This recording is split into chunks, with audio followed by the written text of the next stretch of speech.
Au milieu du XVe siècle, le centre et le sud de l'Afrique sont encore inconnus en Europe. Cela fait pourtant des siècles que les Arabes ont ouvert des routes commerciales qui traversent l'immense désert du Sahara et qui alimentent le bassin méditerranéen en or, en ivoire et en esclaves. L'Europe porte alors plus d'intérêt pour les routes commerciales fructueuses en provenance d'Asie, avec notamment l'importation de la soie et des épices. Mais depuis peu, l'expansion de l'Empire ottoman menace ces routes, et les royaumes de la péninsule ibérique se mettent à rêver de découvrir de nouvelles voies maritimes vers l'Asie afin de s'emparer de ces commerces. Le Portugal prend l'avantage en inventant la caravelle, un navire léger et souple qui lui permet d'accélérer l'exploration des côtes africaines. Le pays y construit des comptoirs afin de détourner les routes commerciales terrestres, dont le très rentable commerce des esclaves. En 1498, Vasco da Gama atteint l'Inde. Le Portugal s'impose rapidement dans l'océan Indien et s'empare du commerce des épices. Le pays s'enrichit et ne subit aucune concurrence de l'Empire espagnol, car les deux se sont mis d'accord pour se partager le monde via le traité de Tordesillas. L'Espagne se concentre donc sur le continent américain.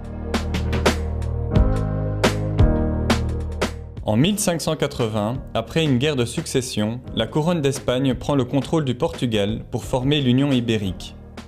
Nouvelle puissance maritime, les Néerlandais profitent de la situation pour s'emparer de colonies portugaises. Finalement, le Portugal retrouve son indépendance et tente de reprendre le contrôle des commerces en Afrique. Mais le pays doit désormais faire face à la concurrence de nouvelles puissances européennes qui s'installent à leur tour sur les côtes africaines. La situation reste alors relativement stable pendant plusieurs siècles, chacun gérant ses propres routes commerciales. La traite négrière devient le plus gros marché, les navires européens achètent des esclaves qu'ils partent échanger en Amérique contre de l'or et des produits locaux tels que du sucre ou du café. À partir du milieu du XVIIIe siècle, des mouvements anti-esclavagistes prennent de l'ampleur en Europe et gagnent progressivement la suppression de la traite des êtres humains et de l'esclavagisme.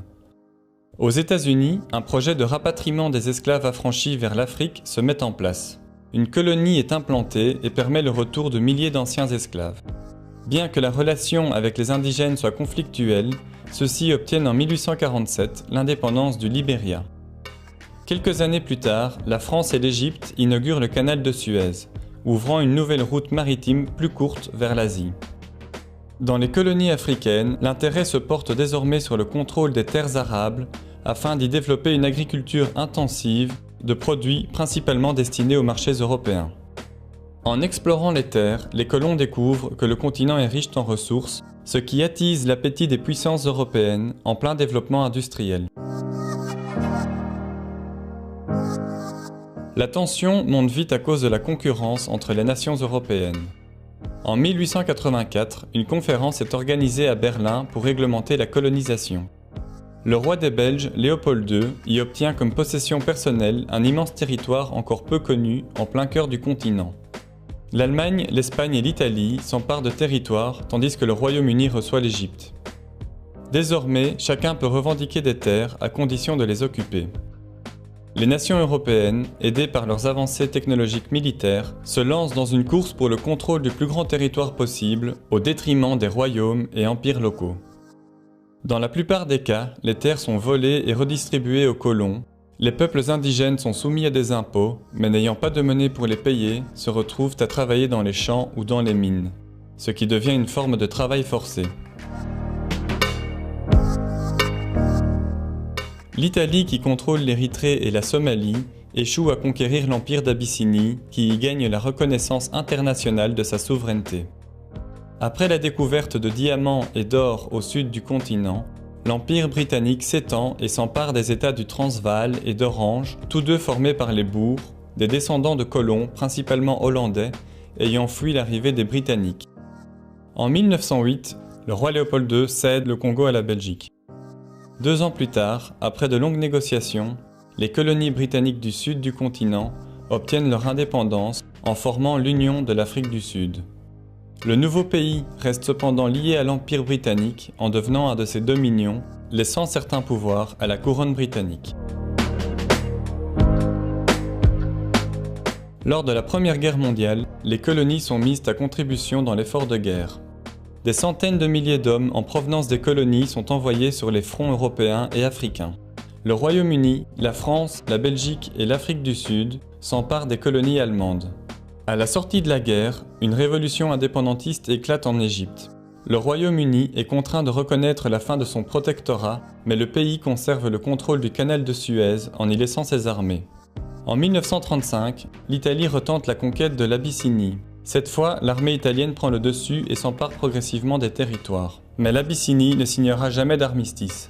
La Seconde Guerre mondiale éclate en Europe. À nouveau, des centaines de milliers d'Africains sont impliqués et combattent sur différents fronts. L'Italie, alliée à l'Allemagne nazie, y perd ses colonies. À la sortie de la Seconde Guerre mondiale, l'Abyssinie devient l'Éthiopie et retrouve sa souveraineté. Des discussions sont engagées à l'ONU pour l'avenir des autres colonies italiennes. Les nations européennes étant affaiblies par la guerre, les États-Unis entrent en jeu. Craignant la montée en puissance de l'URSS et une poussée du communisme dans le monde, le pays soutient l'indépendance des colonies et leur admission à l'ONU. Une insurrection éclate à Madagascar contre l'occupant français, celle-ci est matée dans le sang. L'Italie obtient finalement le contrôle de la Somalie pour encore 10 ans, alors que la Libye devient indépendante. Au Kenya commence aussi une insurrection anticoloniale, celle-ci durera 8 ans et la répression fera de très nombreuses victimes civiles. En 1952, l'armée égyptienne renverse la monarchie, puis entame une politique anticoloniale. D'un côté, le pays noue des contacts avec l'URSS pour se fournir en armement. De l'autre, il soutient militairement les nationalistes algériens contre l'occupant français. L'Égypte revendique aussi le contrôle du Soudan, puis nationalise le canal de Suez, chassant les Français et les Britanniques. En réaction, ceux-ci s'allient à Israël pour organiser une attaque surprise. L'offensive est un succès, mais est stoppée net par l'URSS qui menace d'une guerre nucléaire. Les États-Unis sortent alors de leur silence et ordonnent l'interruption de l'offensive. Cet événement marque la fin de la domination française et britannique sur le continent. Conscients qu'ils ont perdu la main, la France et le Royaume-Uni tentent de modérer leur politique tout en gardant une influence sur le continent. Ainsi, les Britanniques soutiennent l'indépendance du Soudan pour éviter que le pays ne passe sous contrôle de l'Égypte. La même année, la France, qui est embourbée dans la guerre d'Algérie, reconnaît l'indépendance du Maroc et de la Tunisie pour éviter une propagation des violences. Le Royaume-Uni se montre prêt à reconnaître l'indépendance de ses colonies, à condition que les nouveaux gouvernements soient anticommunistes et que dans certains cas, le pays rejoigne le Commonwealth, une organisation intergouvernementale dont la couronne britannique est à la tête. La France tente de son côté de mettre en place une communauté franco-africaine. Toutes les colonies acceptent la proposition, à l'exception de la Guinée, qui devient dès lors indépendante. En 1960, une vague d'indépendance met fin à ce projet. La France se retire, mais garde un contrôle économique sur la région avec le franc CFA. La même année, le Congo belge obtient lui aussi son indépendance et devient le Congo-Léopoldville. La France tente à tout prix de conserver son contrôle sur l'Algérie. Mais les répressions violentes et des massacres de population lui font perdre le soutien du peuple français et de la communauté internationale.